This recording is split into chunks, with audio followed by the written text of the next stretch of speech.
नमस्कार, भारत एट 7 में आपका स्वागत है। मैं हूं चंद्रशेखर जोशी और इस बुलेटिन में हम आपको विभिन्न राज्यों की खबरें बताते हैं, लेकिन आइए सबसे पहले आपको दिखाते हैं इस वक्त की हेडलाइंस। राष्ट्रीय सुरक्षा सलाहकार अजीत डोभाल ने ऑपरेशन सिंदूर पर जताया गर्व। सवाल उठाने वाले विदेशी मीडिया को दी चुनौती, कहा भारत को नुकसान हुआ तो दिखाएं सबूत। पाकिस्तान में 9 आतंकी ठिकानों को किया तबाह।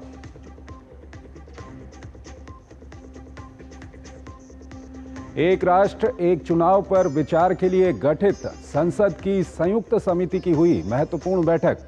पूर्व सीजेआई डीवाई चंद्रचूड़ और जेएस खेहर ने जेपीसी के समक्ष रखे सुझाव। पीपी चौधरी ने सुझावों को बताया बेहद अहम। प्रधानमंत्री नरेंद्र मोदी कल 51,000 से अधिक युवाओं को देंगे बड़ी खुशखबरी। 16वें रोजगार मेले में सरकारी विभागों और संगठनों में नवनियुक्त युवाओं को सौंपेंगे नियुक्ति पत्र।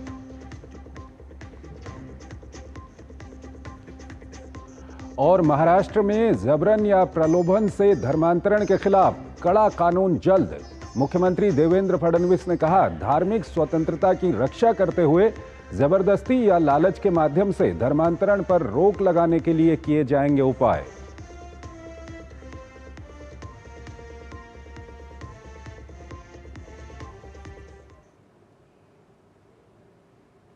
और आइए सबसे पहले आपको बिहार की ओर लिए चलते हैं। बड़ी घोषणा यहां पर मुख्यमंत्री ने की है। नीतीश कुमार ने बिहार में सामाजिक सुरक्षा को मजबूत करते हुए 1 करोड़ 11 लाख से अधिक पेंशन भोगियों को बड़ी सौगात दी है। दरअसल राज्य सरकार ने सामाजिक सुरक्षा के तहत मिलने वाले पेंशन की राशि को 400 रुपये से बढ़ाकर 1100 रुपये कर दिया है। ये रिपोर्ट देखिए। बिहार में पहली बार लाभार्थियों को मिली बढ़ी हुई 1100 रुपये की पेंशन। दिव्यांग, बुजुर्ग और विधवा पेंशन राशि 400 रुपये से बढ़कर 1100 रुपये हुई। बिहार के 1 करोड़ 11 लाख लोगों के खाते में आए 1227 करोड़ रुपये। हर महीने 10 तारीख को सामाजिक सुरक्षा पेंशन की राशि भेजने का निर्देश। बिहार की विधवा महिलाओं, वृद्ध और दिव्यांगों सहित सभी सामाजिक सुरक्षा पेंशन के पात्र लाभार्थियों को एनडीए की बिहार सरकार ने बड़ा तोहफा दिया है। सरकार ने हर महीने इसे 400 रुपये से बढ़ाकर 1100 रुपये देने का ऐलान किया है। बिहार के मुख्यमंत्री नीतीश कुमार ने शुक्रवार को सामाजिक सुरक्षा पेंशन के लाभार्थियों के खाते में बढ़ी हुई पेंशन ट्रांसफर कर दी है। लाभार्थियों के खाते में 1227.27 करोड़ रुपए ट्रांसफर किए गए। एक ऐतिहासिक कदम है। 1 करोड़ 11 लाख से ऊपर लोगों को पेंशन 400 से 1100 मिला। बिहार के मुख्यमंत्री नीतीश कुमार जी के नेतृत्व में ये बिहार के लोगों के लिए एक बड़ा निर्णय और बड़ा परिवर्तन का शुरुआत है। हर 10 तारीख को अब पेंशन की व्यवस्था बनेगी। कार्यक्रम में मुख्यमंत्री ने बताया कि अब से हर महीने की 10 तारीख को पेंशन की राशि सभी पात्र लाभार्थियों के खातों में चली जाएगी। उन्होंने कहा कि 2005 से पहले की सरकारों ने आम लोगों के लिए कुछ नहीं किया और महिलाओं की उपेक्षा की गई। एनडीए की सरकार बनने के बाद सरकार ने हर तबके के लिए काम किया, महिलाओं का उत्थान किया है।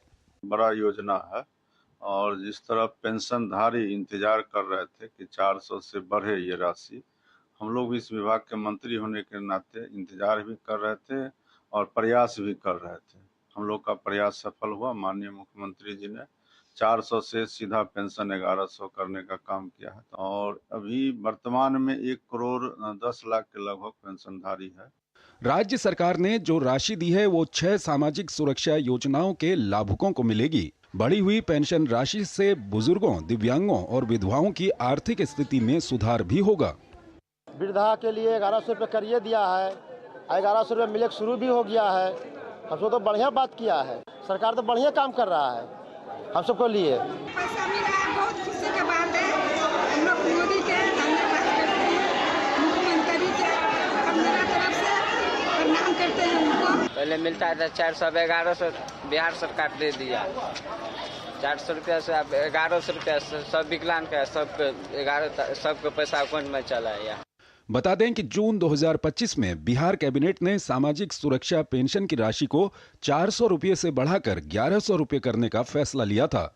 यह पहली बार है जब पेंशन में इतनी बड़ी वृद्धि हुई है। सीएम नीतीश कुमार के इस फैसले से सबसे ज्यादा फायदा महिलाओं को होगा, क्योंकि राज्य में चलाई जा रही पेंशन योजनाओं में 54% महिलाएं हैं। इसके अलावा वृद्ध और दिव्यांगजनों को भी इसका लाभ मिलेगा, जिससे उनकी सामाजिक सुरक्षा सुनिश्चित होगी। इसके साथ ही समझा जा रहा है कि 2025 में होने वाले विधानसभा चुनाव से पहले नीतीश सरकार का यह मास्टर स्ट्रोक है। डीडी न्यूज के लिए पटना से मधुरेश नारायण। और अगली खबर के लिए महाराष्ट्र चलते हैं। मुंबई लोकल की बात करते हैं। मुंबई की लाइफलाइन है। मुंबई लोकल पर लगातार बढ़ते दबाव के बीच वृद्ध नागरिकों की परेशानियों को समझते हुए मध्य रेलवे ने एक बड़ा फैसला लेते हुए ट्रेन के एक समान कक्ष को सीनियर सिटीजन के लिए आरक्षित करने का फैसला किया है। मुंबई लोकल में वरिष्ठ नागरिकों की सुरक्षा के लिए स्पेशल कोच, वरिष्ठ नागरिकों के लिए समर्पित कोच वाली लोकल ट्रेन बनकर तैयार। वरिष्ठ नागरिकों को सफर में धक्के नहीं, अब मिलेगा पूरा आराम। स्पेशल कोच में बुजुर्गों की सहूलियत का पूरा ध्यान रखा गया है। समावेशी और सुरक्षित ट्रैवलिंग सिस्टम की ओर अग्रसर रेलवे। मुंबई की उपनगरीय लोकल ट्रेन में यात्रा करने वाले वरिष्ठ नागरिकों के लिए राहत भरी खबर है। माटुंगा स्टेशन पर वरिष्ठ नागरिकों के लिए समर्पित कोच वाली लोकल ट्रेन बनकर तैयार है, जो बुजुर्ग यात्रियों को सुरक्षा और आराम प्रदान करेगी। मुंबई की पहली उपनगरीय लोकल ट्रेन जिसमें वरिष्ठ नागरिकों के लिए समर्पित कोच है, जो सामान्य शारीरिक रूप से विकलांग लोगों के लिए आरक्षित डिब्बों के समान है। बेहतर सीटिंग कॉन्फ़िगरेशन के तहत इसमें 3 सीटर बेंच और 2 सीटर यूनिट शामिल हैं, जो आराम और पहुंच को बेहतर बनाती है। छठा जो कोच है उसमें पहले एक मालवाहक के लिए डिब्बा रखा जाता था, कंपार्टमेंट होता था। उस कंपार्टमेंट में सीनियर सिटीजन्स के लिए हम लोगों ने कोचेस प्रोवाइड किया है। उस कंपार्टमेंट को नॉमिनेट किया गया है सीनियर सिटीजन के लिए, जिसमें हमें 3 सीट्स के 3 और 2 सीट के 2 ऐसे सीट्स लगाए हैं, जिसके चलते लगभग 13 से ज़्यादा सीनियर सिटीजन्स को यहाँ पे बैठने की सुविधाएं उपलब्ध कराने का प्रयास मध्य रेलवे द्वारा किया गया है। करीब 50,000 से अधिक सीनियर सिटीजन लोकल में नियमित यात्रा करते हैं। स्वास्थ्य कारणों से कई बार इन्हें कई तरह की परेशानियों का सामना करना पड़ता है। ऐसे में रेलवे की यह पहल स्वागत योग्य है। भारत सरकार ने ये जो सुविधा ज्येष्ठ नागरिक के लिए बनाई है, उसके लिए धन्यवाद। चढ़ने के लिए तकलीफ होता था, बैठने के लिए कोई सीनियर सिटीजन होता था तो भी उसको जगह नहीं मिलती थी। अलग से डब्बा हो गए तो बहुत अच्छा है। जैसा मेरे जैसा जो है ज्येष्ठ नागरिक, इसके लिए तो बहुत अच्छा है। यह कदम वरिष्ठ नागरिकों के प्रति रेलवे की संवेदनशीलता को दर्शाता है और समावेशी व सुरक्षित ट्रैवलिंग सिस्टम की ओर अग्रसर है। बहुत समय से इस तरह की मांग थी, कई बार इस तरीके की शिकायतें भी आती थी कि जो वृद्ध जन है उनको बहुत दिक्कतें हो रही है, खास करके पीक आवर में। लेकिन अब बहुत हद तक जो है जो सीनियर सिटीजन हैं उनको इससे निजात मिलेगी। अपने सहयोगी कृष्णा के साथ महेश कुमार शीतल, दूरदर्शन समाचार, मुंबई। और आइए अब आपको लिए चलते हैं यूपी के महोबा की ओर। और काफी अच्छी खबर है यहाँ से। गर्मियों में बुंदेलखंड की तपिश और लू हर साल पूरे उत्तर भारत में सुर्खियों का विषय बनती है। यहाँ पारा इतना चढ़ जाता है कि बदन को झुलसा देता है, लेकिन बुंदेलखंड की यही गर्मी अब करंट पैदा करके यहाँ की रातें रोशन कर रही है। यूं तो बुंदेलखंड के 7 जिलों में सोलर प्लांट से बिजली उत्पादन हो रहा है, लेकिन चित्रकूट धाम मंडल का महोबा जिला सोलर एनर्जी का प्रमुख केंद्र बन गया है। ये रिपोर्ट देखिए। बुंदेलखंड के महोबा में कभी बिजली की आपूर्ति थी एक बड़ी चुनौती। आज महोबा देश भर में पेश कर रहा है ऊर्जा आत्मनिर्भरता की मिसाल। महोबा जिला सौर ऊर्जा के क्षेत्र में बना रहा है नई पहचान। 205 मेगावाट सौर ऊर्जा उत्पादन से जिले में बिजली संकट खत्म। पीएम सूर्य घर मुफ्त बिजली योजना का महोबा में सकारात्मक असर। घरों की छत पर सोलर पैनल लगवाकर बिजली बिल से मिली मुक्ति। उत्तर प्रदेश के बुंदेलखंड क्षेत्र के महोबा जिले में कभी बिजली की आपूर्ति वर्षों तक एक चुनौती रही है, लेकिन अब यहाँ की पहचान बदल रही है। महोबा में अडानी समूह, यूपीनेडा सहित अन्य कंपनियों द्वारा स्थापित सोलर पार्क अब लगातार ग्रीन एनर्जी का उत्पादन कर रहा है। इससे न केवल प्रदेश के पावर ग्रिड को मजबूती मिली है, बल्कि स्थानीय स्तर पर भी रोजगार के अवसर बढ़े हैं। केंद्र सरकार की पीएम सूर्य घर मुफ्त बिजली योजना का भी महोबा में सकारात्मक असर देखने को मिल रहा है। कई परिवारों ने अपने घरों की छतों पर सोलर पैनल लगवाकर बिजली बिल से मुक्ति पाई है। महोबा निवासी आदर्श तिवारी ने बताया कि उन्होंने 3 किलोवाट का सोलर पैनल लगवाया है। पहले हर महीने 3 से 4 हजार रुपए तक का बिजली बिल आता था, अब 700 रुपए के आसपास ही बिजली का बिल आता है। पहले मेरे घर का बिजली का बिल 4 से 5 हजार रुपए आता था, अब वह बिल 4 से 500 रुपए है। मैं इसमें प्रधानमंत्री श्री नरेंद्र मोदी जी को बहुत बहुत धन्यवाद कहूंगा कि इससे आम नागरिक को जहां 5 से 6 हजार 4 हजार रुपए बिल भुगतान करना पड़ता था, अब वह 4 से 500 600 रुपए आ गया है। यह एक आम आदमी के लिए बहुत बड़ी राहत है। सौर ऊर्जा केवल आर्थिक दृष्टि से ही नहीं बल्कि पर्यावरणीय लिहाज से भी अत्यंत लाभकारी है। यही वजह है कि यूपी का महोबा जनपद सोलर हब के रूप में विकसित हो रहा है। स्थानीय निवासी अजीत सिंह बताते हैं कि उन्होंने 3 किलोवाट का कनेक्शन लिया है, जिसमें उनका बिजली का बिल अब 0 हो गया है। केंद्र और राज्य सरकार की सब्सिडी भी उनके खाते में आ गई है। से काफी फायदा हो रहा है। हमें जो बिल 5-6 हजार भुगतान करना पड़ता था, आज हमें 0 बिल पर है। हमको एक भी बिल भुगतान नहीं करना पड़ता है। हमारे घर में 2 किलोवाट का सौर ऊर्जा का ये लगा हुआ है, जो पीएम सूर्य योजना के तहत अंतर्गत लगा है, जिसकी सब्सिडी हमें 90,000 रुपए प्राप्त हुई। पहले हमारे यहाँ पे 3 से 4 हजार रुपए बिजली का बिल आता था, जो कि अब 4 से 500 रुपए मात्र रह गया है। इसका हमें बहुत ही अच्छा लाभ मिल रहा है, जो कि पहले हमारा 7 से 8 हजार रुपए महीने का आता था, अब वो घटकर 7 से 800 रुपए बिल आ रहा है हमारा। तो मैं मोदी जी को बहुत ही ज्यादा धन्यवाद दूंगा और मैं ये चाहूंगा कि ज्यादा से ज्यादा लोग इस सुविधा का लाभ उठाएं। बुंदेलखंड क्षेत्र का महोबा जिला देश भर में ऊर्जा आत्मनिर्भरता की मिसाल पेश कर रहा है। विद्युत विभाग द्वारा जगह जगह पीएम सूर्य घर मुफ्त बिजली योजना के कैंप लगाकर लोगों को जागरूक भी किया जा रहा है।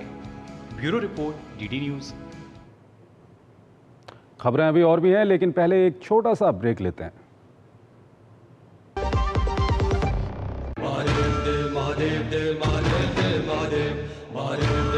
ये सिर्फ एक यात्रा नहीं, ये है शिव से मिलने का संकल्प। हिमालय की ऊंचाइयों पर जहां बर्फ से प्रकट होते हैं स्वयं महादेव,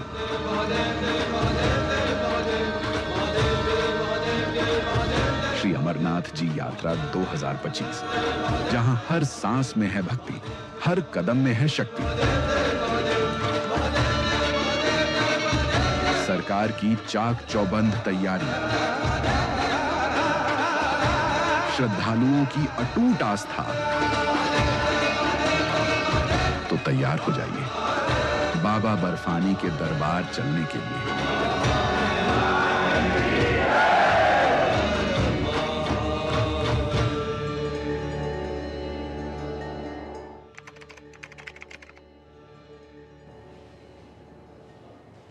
कैंट गोल्ड से पानी होता है ज्यादा प्योर, बैक्टीरिया के अलावा हानिकारक सिस्ट भी निकलती है। बिना बिजली से चलने वाला वाटर प्योरीफायर जो पानी को शुद्ध करे और बीमारियों से बचाए। अब हर परिवार होगा स्वस्थ कैंट से। जब धरती चीर कर निकलता है लोहे का पत्थर और मिलता है मोंगिया के जोश से, फिर तपता है, पिघलता है और बनता है फौलाद। अब होता है सरिया सारी खूबियों के साथ।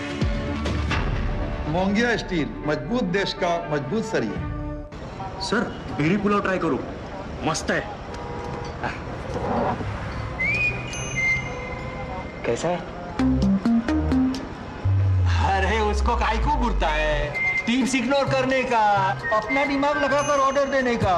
मार्केट का स्टॉक टिप्स बहुत लोग देता है, डेंजरस हो सकता है। कंपनी और रिस्क पूरा समझने का, फिर इन्वेस्ट करने का। सोच कर, समझ कर, इन्वेस्ट कर। कैंट गोल्ड से पानी होता है ज्यादा प्योर, बैक्टीरिया के अलावा हानिकारक सिस्ट भी निकलती है। बिना बिजली से चलने वाला वाटर प्योरीफायर जो पानी को शुद्ध करे और बीमारियों से बचाए। अब हर परिवार होगा स्वस्थ कैंट से।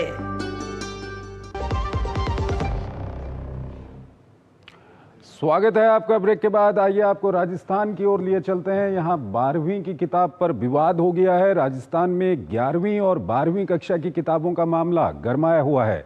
शिक्षा मंत्री मदन दिलावर ने इन किताबों पर प्रतिबंध लगाने का फैसला किया है, क्योंकि उनका मानना है कि इनमें सिर्फ कांग्रेस नेताओं का महिमा मंडन किया गया है और भाजपा नेताओं की अनदेखी की गई है। ये रिपोर्ट देखिए। राजस्थान में 12वीं की किताब पर विवाद। किताब का नाम आजादी के बाद का स्वर्णिम भारत। किताब में कांग्रेसी नेताओं और गांधी नेहरू परिवार पर बहुत सारा कंटेंट। पीएम नरेंद्र मोदी, पूर्व पीएम वाजपेयी और वसुंधरा राजे जैसे नेताओं का जिक्र नहीं। शिक्षा मंत्री मदन दिलावर ने किताब पर प्रतिबंध लगाने का लिया फैसला। शिक्षा मंत्री ने कहा, किताब जहर की तरह। राजस्थान में 12वीं की किताब आजादी के बाद स्वर्णिम भारत पर विवाद हो गया है। इस बुक में गांधी नेहरू परिवार सहित कांग्रेसी प्रधानमंत्रियों पर बहुत सारा कंटेंट है, लेकिन 11 साल से पीएम मोदी के योगदान पर पढ़ने के लिए बहुत कम जानकारी दी गई है। इस किताब में पीएम नरेंद्र मोदी, पूर्व पीएम वाजपेयी और वसुंधरा राजे जैसे नेताओं को तवज्जो नहीं मिलने के कारण सरकार ने किताब स्टूडेंट्स को नहीं पढ़ाने का फैसला किया है। राजस्थान सरकार में शिक्षा मंत्री मदन दिलावर ने कहा कि ये किताब सिर्फ कांग्रेस को महिमा मंडित कर रही है। ऐसा लग रहा है कि जैसे सब कुछ कांग्रेस ने ही किया है। उन्होंने कहा कि ऐसी किताब को नहीं पढ़वाएंगे। जिन्होंने इस देश के लिए और प्रदेश के लिए जो कुछ किया है उनका उल्लेख होना ही चाहिए, लेकिन ऐसा नहीं कि मैंने जो अच्छा किया है उसका तो उल्लेख हो, लेकिन जो मेरे सामने वाले ने उल्लेख किया, अच्छा किया, उसका उल्लेख ना हो। ये बेईमानी है, ये धूर्तता है जो नहीं करनी चाहिए। इसलिए हमने ऐसी पुस्तकों को पढ़ाने से मना कर दिया है कि ऐसी पुस्तकें शिक्षा विभाग नहीं पढ़ाएगा बच्चों को। कांग्रेस प्रदेश अध्यक्ष गोविंद सिंह डोटासरा ने शिक्षा मंत्री पर एक विशेष विचारधारा थोपने का आरोप लगाया है। जो योगदान जिस समय में रहा है उनका सबका दिखाया गया है, लेकिन इनको तो केवल आरएसएस की विचारधारा बच्चों में थोपने का काम करना है। पाठ्य पुस्तक मंडल ने नए सत्र के लिए 4.90 लाख किताबें छापकर तैयार कर दी है। इन्हें 19,700 स्कूलों में बांटने का काम भी किया जा रहा है। यहाँ तक कि 80% किताबें बढ़ भी चुकी हैं। ये किताब राजस्थान माध्यमिक शिक्षा बोर्ड की ओर से प्रकाशित की गई है। बहरहाल किताब को लेकर राजस्थान में कांग्रेस और बीजेपी के बीच सियासी संग्राम छिड़ गया है। राजस्थान में स्कूली पाठ्यक्रम की किताबों के प्रकाशन पर विवाद गहरा गया है। शिक्षा मंत्री इन किताबों में कांग्रेसी गुणगान होने पर आपत्ति जताते हुए गलत जानकारी नहीं पढ़ाए जाने की बात कहते हुए नजर आए हैं, तो दूसरी तरफ कांग्रेस की तरफ से वैचारिक प्रहार करार दिया गया है। दोनों तरफ से फिलहाल जुबानी जंग तेज है और सियासत इस मामले में अब गहराती हुई नजर आ रही है। कैमरा पर्सन राकेश पटेल के साथ महेश दाधीच, डीडी न्यूज, जयपुर। अभी हम आपको अन्य खबरों की ओर लिए चलेंगे, लेकिन पहले एक छोटा सा ब्रेक लेते हैं। कहाँ खोया रहता है भाई? हमेशा मोबाइल में घुसा रहता है। आपकी महबूबा देख रहा हूँ।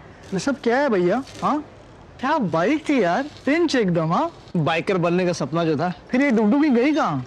पापा के साथ साथ सारे सपने भी चले गए। अब तो बस अपने गैराज में बैठा लोगों की डुगडुगी ठीक करता रहता हूँ। और अपने बच्चों के सपनों के साथ ऐसा कुछ नहीं होने देना। वो कैसे? पहले से लाइफ इंश्योरेंस का टर्म प्लान ले रखा है। बड़े भैया, सपनों को रखो सुरक्षित टर्म प्लान के साथ। सबसे पहले लाइफ इंश्योरेंस। कैंट गोल्ड से पानी होता है ज्यादा प्योर। बैक्टीरिया के अलावा हानिकारक सिस्ट भी निकलती है। बिना बिजली से चलने वाला वाटर प्योरीफायर जो पानी को शुद्ध करे और बीमारियों से बचाए। अब हर परिवार होगा स्वस्थ कैंट से। मेरी पसंद, मेरी पसंद, मेरी पसंद, मेरी पसंद, हमारी पसंद, हम सबकी पसंद। मजबूत देश का मजबूत सरिया हो गया स्टील। जो लक्ष्य चुना था समझ आने लगा है। जीएलए यूनिवर्सिटी, उच्च लक्ष्य की निश्चित प्राप्ति। सुनो, एक अच्छी इंश्योरेंस पॉलिसी एआई से पूछते हैं। एक ऐसी पॉलिसी जिसमें प्रीमियम पेमेंट हो लिमिटेड पर इनकम आती रहे लाइफ टाइम। LIC का जीवन उत्सव। एक ऐसी पॉलिसी जो दे होल लाइफ इंश्योरेंस कवर भी। LIC का जीवन उत्सव। वाओ, चलो तो LIC की जीवन उत्सव पॉलिसी ही लेते हैं। मैं भी तुमसे यही कह रही थी, LIC का जीवन उत्सव। लाइफ टाइम सेलिब्रेशन मनाइए LIC के जीवन उत्सव के साथ, फ्यूचर सेट है।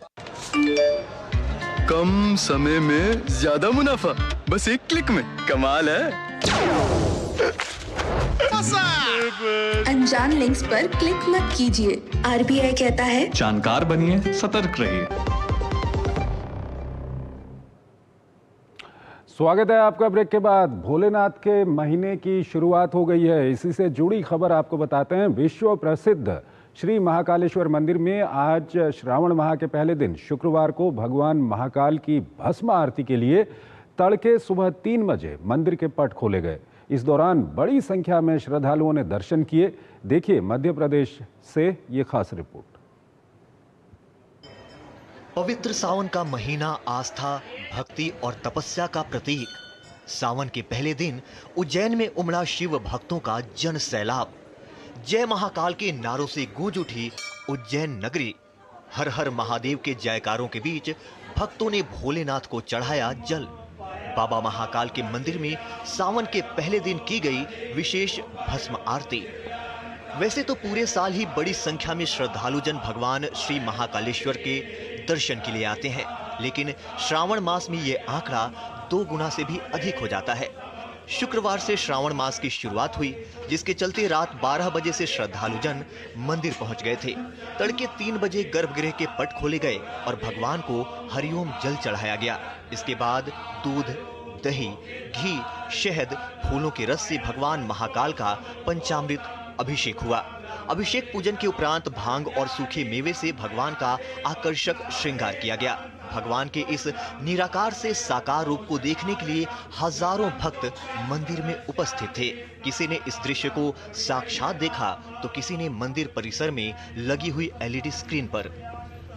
आज सावन का पहला दिन है और भगवान ने हम लोगों को खुद यहाँ आज बुला लिया, क्योंकि हम लोग दिन में एक बार दर्शन करके जा चुके थे और हम लोगों को नहीं लग रहा था कि हम लोग भस्म आरती के लिए रुकेंगे। तो हम लोग का प्लान था शाम को भोपाल जाने का, पर भोलेनाथ की कृपा थी, उनका दर्शन देना था उन्हें। बाबा की कृपा से हमारी भस्म आरती पहले दिन सावन के हो गई है। मैं तीसरी बार यहाँ पे आया हूँ, दूसरी बार भस्म आरती करा हूँ। ऐसे लगा है कि बाबा ही सब कुछ है, बाबा ही शुरू है, बाबा ही अंत है, देता भी यही है, लेता भी यही है, बाबा के पास ही आत्मा है। हर हर महादेव। पूजन श्रृंगार की प्रक्रिया पूरी होने के बाद भगवान महाकाल को भस्म अर्पित की गई। वहीं भगवान महाकाल ने शेषनाग का रजत मुकुट, रजत की मुंडमाल और रुद्राक्ष की माला के साथ सुगंधित पुष्प की माला धारण की। महानिर्वाणी अखाड़े के महंतों ने भगवान महाकाल को भस्मीभूत किया। भस्मीभूत होने के बाद सुबह की पहली और प्रसिद्ध भस्म आरती आरंभ हुई। घंटे, घड़ियाल, झांझ, मजीरे और शंख ध्वनि के बीच सृष्टि के अधिपति अवंतिका नाथ की आराधना की गई। ये दृश्य मंदिर में उपस्थित जिस भी श्रद्धालु ने देखा, उसने खुद को सौभाग्यशाली माना। भगवान के ऊपर जो श्रृंगार था वो विजया श्रृंगार था, और उसमें विशेष करते आज भगवान चंद्रमा धारण कर आए थे। रजत चंद्रमा उन पे धारण थे। दिव्य स्वरूप के दर्शन थे। श्रावण मास का प्रथम दिन है। ये शिव का महीना है। इस शिव के मास में शिव भक्त लोग भगवान के लिए, शिव के लिए अपना तन मन धन न्यौछावर करने के लिए तैयार रहते हैं। आपको बता दें कि श्रावण की महीना धर्मनगरी उज्जैन के लिए किसी बड़े त्योहार से कम नहीं होता। पूरे श्रावण माह में दूर दूर से श्रद्धालु ज्योतिर्लिंग भगवान महाकाल के दर्शन के लिए आते हैं। आम दिनों की अपेक्षा हर दिन मंदिर में 2 से 2.5 गुना तक भक्तों की संख्या बढ़ जाती है। विशेषकर सोमवार को भक्तों के लिए भगवान भी अगले 40 दिनों तक जल्दी जागेंगे। श्रावण मास में श्रद्धालुओं की सुविधा के लिए मंदिर प्रबंध समिति द्वारा चलित भस्म आरती की व्यवस्था की गई है, ताकि ज्यादा से ज्यादा श्रद्धालुओं को भगवान के दर्शन का लाभ मिल सके। Bureau report, DD news. बाबा महाकाल की नगरी उज्जैन में जहां सावन महीने में श्रद्धा और भक्ति का अद्भुत संगम देखने को मिलता है, वहीं प्रशासन ने भी सावन में सोमवार के दिन महाकाल सवारी की तैयारी पूरी कर ली है। प्रशासन का दावा है कि सावन में उज्जैन आने वाले हर श्रद्धालु को सुरक्षित, व्यवस्थित और श्रद्धामय माहौल मिलेगा। कैमरा पर्सन चंद्रमोहन के साथ श्रेयस द्विवेदी, DD न्यूज, मध्य प्रदेश। और आपको अब खबर दिखाते हैं देवघर की, और आपको दिखाते हैं कि किस तरह से वहां पर बाबा के भक्तों का जमावड़ा लगा। आप इस खबर को देखिए और हमारी पूरी टीम को इजाजत दीजिए। नमस्कार। झारखंड के देवघर स्थित बाबा वैजनाथ धाम की महिमा अपरंपार है। ऐसी मान्यता है कि यहाँ पहुँचने वालों की हर मनोकामना पूरी होती है और बाबा वैजनाथ की दर से कोई खाली हाथ नहीं लौटता। देवघर स्थित बाबा धाम में यूं तो सालों भर शिव भक्तों का तांता लगा रहता है, लेकिन पवित्र श्रावण मास में तो यहाँ की छठा निराली होती है। बाबा भोलेनाथ पर जलार्पण के लिए देश दुनिया से जब श्रद्धालु यहाँ पहुँचने शुरू होते हैं तो कांवरिया पथ पर आस्था का सैलाब नजर आता है। वैद्यनाथ मंदिर के स्टेट पुरोहित श्रीनाथ महाराज ने कहा कि सुल्तानगंज के उत्तर वाहिनी गंगा से 108 किलोमीटर की पैदल यात्रा कर श्रद्धालु बाबा धाम पहुँचते हैं और जलार्पण करते हैं। इस बार सावन में खास योग भी है। श्रावण मास जो है खास करके शिव जी का अपना है, जो कि भक्त लोग आते हैं और जलार्पण करते हैं, पूजन करते हैं और बाबा वैद्यनाथ जी का आशीर्वाद ग्रहण करते हैं। बाबा वैद्यनाथ मंदिर में सावन के पहले दिन श्रद्धालुओं की काफी भीड़ देखी गई। श्रद्धालु कतारबद्ध तरीके से पूजा करते नजर आए। यहाँ स्थापित शिवलिंग 12 ज्योतिर्लिंगों में से 9वां ज्योतिर्लिंग है। ऐसी मान्यता है कि इस देवघर कामना लिंग के दर्शन और पूजन से हर मनोकामना पूरी होती है। यही वजह है कि लोग दुनिया के हर कोने से यहाँ हाजिरी लगाने पहुँचते हैं। डाली छा जाती है, भोले बाबा जैसे लगते हैं कि एकदम दर्शन दे रहे हैं। तो आज सावन का पहला दिन है। इधर सावन के महीने में देवघर और दुमका में महीने भर चलने वाला विश्व प्रसिद्ध श्रावणी मेला भी शुरू हो गया है। राज्य के पर्यटन मंत्री सुदिव्य कुमार और मंत्री दीपिका पांडे सिंह समेत अन्य अतिथियों ने इसका उद्घाटन किया। उन्होंने श्रद्धालुओं की सेवा, सुविधा और सुरक्षा को सरकार की प्राथमिकता बताई। 3-4 महीने की लगातार बैठकों, लगातार प्रयास से हम लोगों की यह कोशिश है कि यह मेला जो होगा कुछ बेहतर सुविधाओं की एक स्मृति छोड़ जाएगा। इस बार बाबा धाम में आयोजित भव्य ड्रोन शो श्रद्धालुओं को मंत्रमुग्ध कर रहा है। ड्रोन शो में शिव की महिमा को आकाश में जीवंत रूप में दिखाया गया है। इतना ही नहीं, श्रावणी मेला को लेकर देवघर शहर को दुल्हन की तरह सजाया गया है। जिले के उपायुक्त नमन प्रियेश लकड़ा ने बताया कि श्रद्धालुओं को भक्ति और भव्यता दोनों का अनुभव मिले, इसका प्रयास किया गया है। शो का आयोजन किया गया है। ये ड्रोन शो श्रावणी मेला का और शिव जी का पूरा जो थीम है उस पर बेस्ड था। उधर खूंटी के बाबा आमरेश्वर धाम में श्रावणी मेले का शुभारंभ रक्षा राज्य मंत्री संजय सेठ और स्थानीय विधायक राम सूर्य मुंडा ने किया।